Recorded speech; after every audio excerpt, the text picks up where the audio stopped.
हृदय की भाषा आँखों से और मस्तिष्क की भाषा होठों से कही जाती है। दिल की भाषा सदा आँखों से ही प्रभावित होती है। इसलिए कोई भी सीधे आँखों से देखने से बचता है कि कहीं कोई दिल की बातें न पढ़ ले। मस्तिष्क के विचारों की दुनिया में हम आँखों की भाषा पढ़ना ही भूल गए हैं और वो दिन दूर नहीं जब आँखें बोलना ही छोड़ देंगी। ये आँखें ही होती हैं जो हमारे भावों को छलकाती हैं। केवल स्नेह में ही हम एक दूसरे के आँखों में गहरा झांक सकते हैं। ये आँखें ही हैं जो आपके और आपके तन के बिंदु को प्रकट करती हैं। शरीर में कहीं भी यह इतना गहरा नहीं होता जितना आँखों में होता है। आँखें हमारा स्थूल शरीर और भाव शरीर का मिलन बिंदु है। हम आँखों के द्वारा ही किसी के गहरे तल को देख पाते हैं। इसलिए तो आँखों से आँखों में झांकना असभ्यता की निशानी मानी जाती है। यह किसी के गहरे तल में प्रवेश करने का सहज मार्ग भी है। किसी की आँखों की भाषा वही पढ़ पाता है जो गहरे तल पर भाव को जीता है। प्रेम के बिना अगर हम किसी की आँखों में झांकेंगे तो वह बुरा मान जाएगा, क्योंकि यह किसी की निजता में प्रवेश करने जैसा है।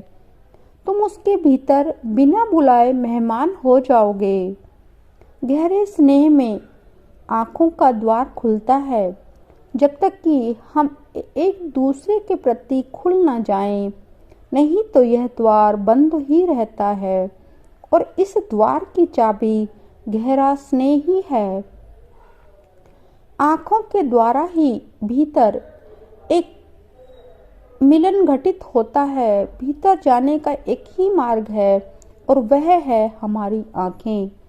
हमारे भीतर जो भेद हैं वह भी आँखों से ही खोले जाते हैं और पुरुषों से सदा ज़्यादा तो स्त्रियां आँखों की भाषा पढ़ने में पारंगत होती हैं।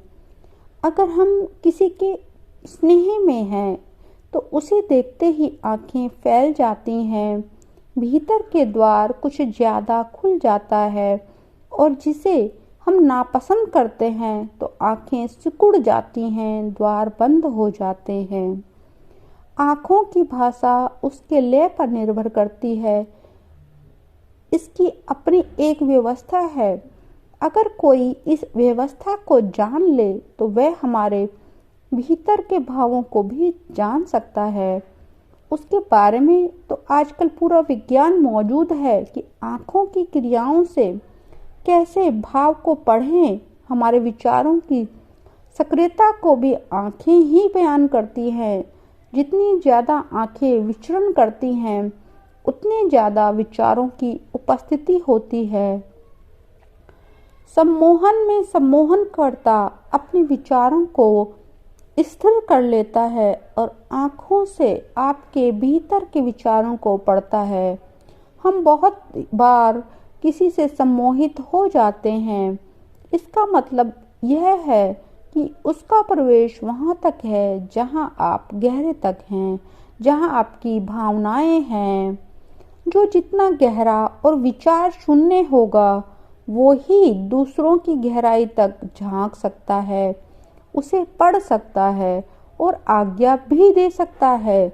इसलिए तो कहते हैं कि स्नेह में आदमी अंधा हो जाता है, क्योंकि वहाँ पर मस्तिष्क निष्क्रिय हो जाता है।